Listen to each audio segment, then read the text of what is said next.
Good afternoon, everyone. I'm Ed Malloy, Fairfield Mayor, and today we have some very special guests that are visiting our community to give a very special presentation to the City of Fairfield. I'd like to introduce her to you now. It's Anita Walker.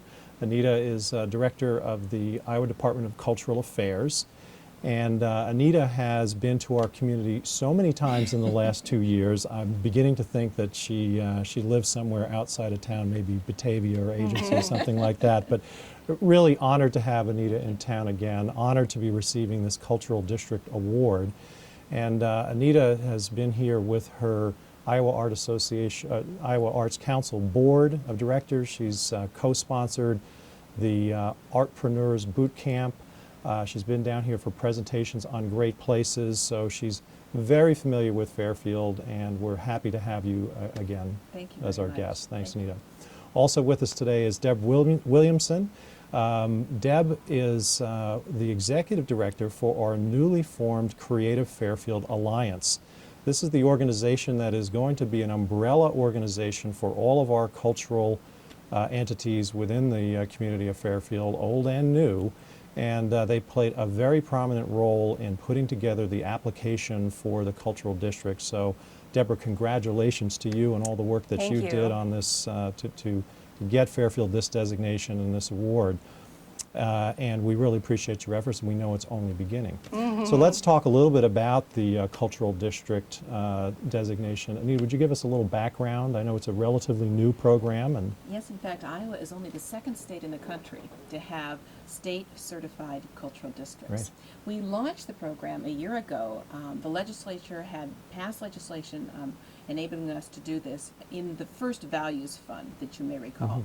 That piece of legislation was struck down by the state Supreme Court, but last year we just decided to start certifying cultural districts anyway. Okay. So we certified 10 cultural districts in 8 communities, and we basically had nothing tangible to offer other than it's a good idea and it would be good for your community and a firm handshake. So a number of communities stepped forward. We did certify 10. But in this past legislative session, the legislature did reintroduce a cultural district legislation. And the wonderful news is we not only have this in code, but the legislature also stepped up to give some very powerful incentives for communities to create cultural districts. Right. First and foremost, the legislature appropriated $40 million in historic preservation tax credits over the next 10 years. Those who are interested in the rehabilitation and restoration of their wonderful historic buildings and fabric in their downtown main streets know how valuable these tax credits are to developers. We have a tax credit program at the state, but it is so popular that the funds are encumbered out to the year 2018, so they're not terribly useful. These are new tax credits that the legislature gave us, and they are only for cultural districts. Fantastic. So those communities who have cultural districts in Fairfield, which is now going to be a certified cultural district, you are first in line for these brand new and newly available historic preservation tax credits, which is just wonderful. The second thing that the legislature did, which we are very excited about, is they have instructed the Department of Transportation to put signage on the highways. It's not enough to just have a cultural district if people don't know it's there. And so this will signal people traveling across the state on our highways that they might want to pull off and visit this community because there's something special here in the form of a cultural district. Fantastic. Now, this really goes well with a lot of the plans that we have for our downtown. How is it that we can get property owners educated about what is available and what they have to do to comply for grants? Well, the first thing is you've done a lot already in being certified as a state cultural district. Communities are interested in doing that. And maybe I should just talk a little bit about what is a cultural district. Please do. To start with. Yeah. A cultural district really is a compact, well-defined area that focuses on arts and entertainment and culture and heritage as its identity. The community, and as what we ask for through our program, needs to endorse this and support it. The City Council needs to pass a resolution saying, yes, we are going to commit ourselves to focusing on arts and entertainment and culture in this well-defined area. We look for mixed use, a combination of boutique shops and restaurants and housing opportunities, a place for cultural entrepreneurs, a place for artists and workspace and live space. And as you know, I've had an opportunity to come to Fairfield on more than one occasion and participate in the Art Walk. And that's one of the reasons I thought Fairfield was such a natural to create a cultural district here. So it is one way to focus on that as the identity of this particular district.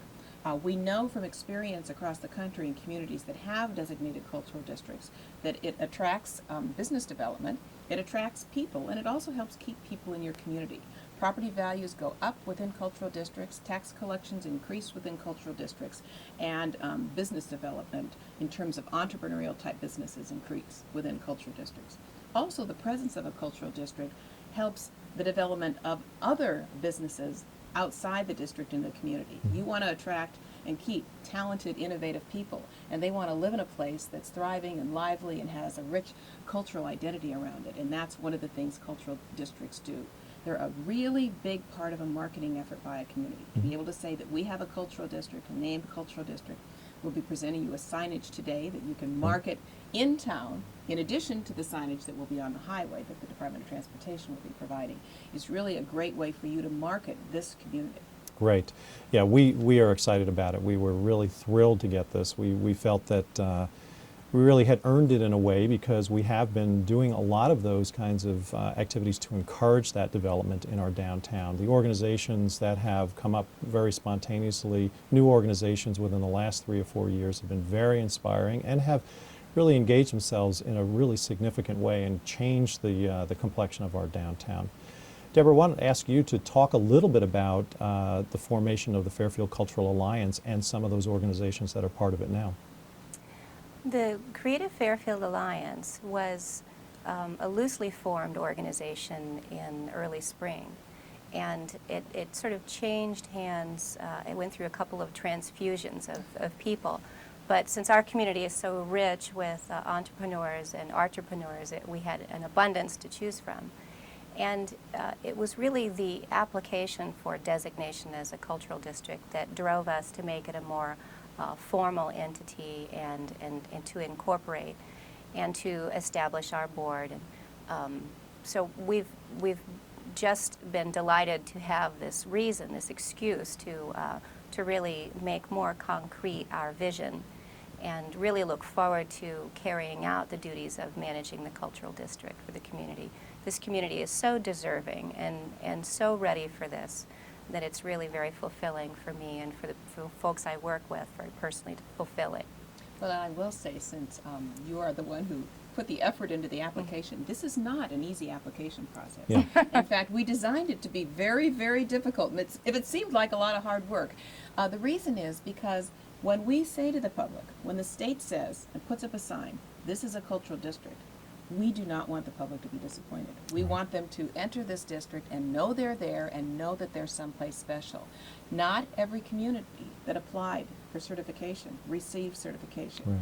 And so truly it is a testament to your efforts and all the things you've done up till now in Fairfield. This is really a tribute to efforts to now and hopefully inspiration to keep it moving forward. Right. Yes, thank you. Well, and I think that because the downtown had become so eclectic in terms of what it represented and so diverse, it was almost hard to define. This gives it a definition, I think, that we can all kind of rally around and continue to support, because there are many organizations within the city that have, and the community that have been around for decades, that have been doing, great work in this area. And it was really those organizations that were the inspiration, say, for our Civic and Convention Center. We're just beginning the construction process for that. That'll be done sometime late next year or early into the following year. The City Council is really going over the final stages of a lot of the renovations that we're going to be doing in our downtown that could be as much as $1 million in new restoration down there. We have had meetings with building owners, talking with them about the projects that we're going to be doing, talking about the partnerships that we want to establish with them in bringing their buildings up to a greater historic value.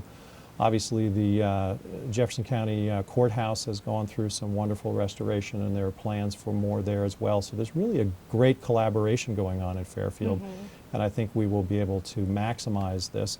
The public relations aspect of it, the publicity, is something that we're really excited about, because as you're probably aware also, the Art Walk that you mentioned recently won the Iowa Tourism Event of the Year. So we're celebrating that at the same time. We heard both of those within the same week, so we're And wow, still, you should have seen the attendance this last Friday night. The Central Park of the downtown area was just bodies, just people, just packed. It was amazing. I first thought there was a concert going on the square, but it was just the masses of people attending from out of town. And friends reported to me that they saw a line of cars heading into Fairfield for an hour, all directions that evening. So it was very exciting.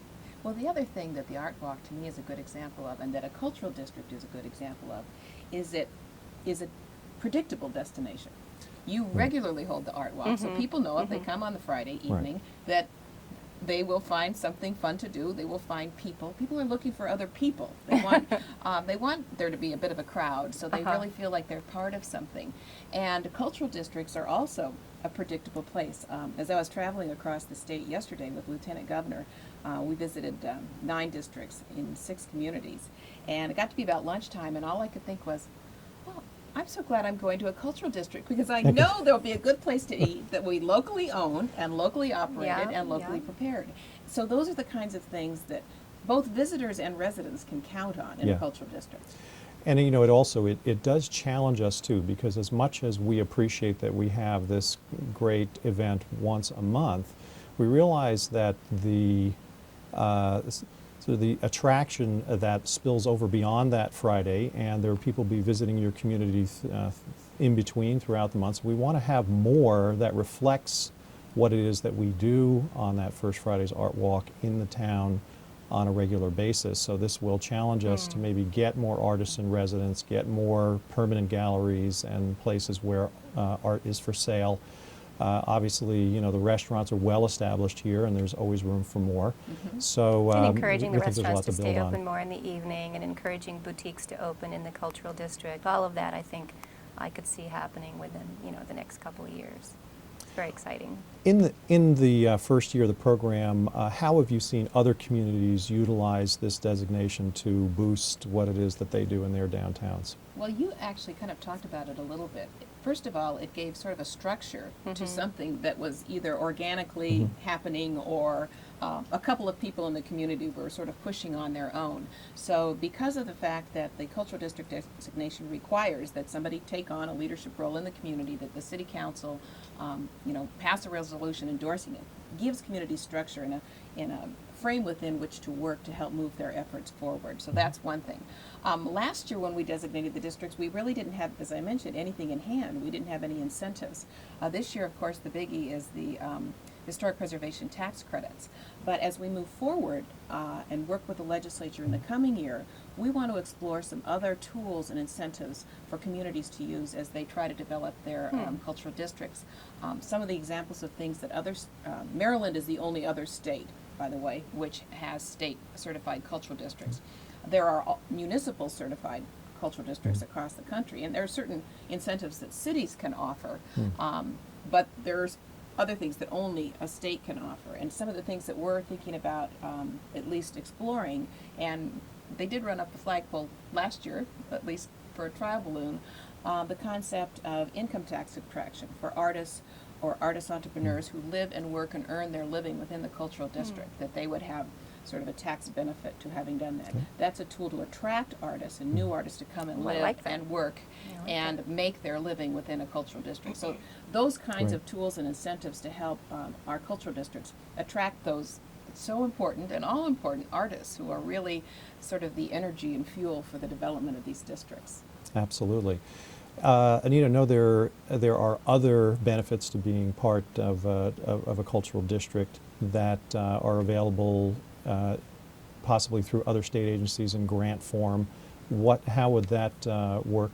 Well, at the within moment, the again, program? the only incentive that has been specifically identified only for cultural districts are the historic preservation tax credits, along with the fact that the DOT is going to be putting signage up on the highways, and I believe the Department of Tourism has been instructed to put the districts on the maps so that people know where you are. So that's the first thing. Yeah, because that was my next question, is how are we going to, on a large scale, have some sort of an identification for where the cultural districts are in Iowa? Will that be used in any special way in terms of a general Iowa tourism promotion? And that's exactly what we're looking for in Okay. partnering with the Division of Tourism over the Department of Economic Development, to get them on the state highway maps and to get a special section on our cultural districts in the visitor's guide that is produced by the Division of Tourism of the Department of Economic Development. You know, this is a building program. It's new, and there is enormous enthusiasm around it. And what we are looking for at the Department of Cultural Affairs is feedback from you as you work on growing your district and advancing your district. Let us know what it is that a tool that you think could be helpful, a barrier that you're discovering. Well, you might be interested to know that as we were doing a little of our homework, we phoned many of the similar communities, Charles City and Spencer, and asked them what their experience had been, their year of being a cultural district. And the stories were just incredible.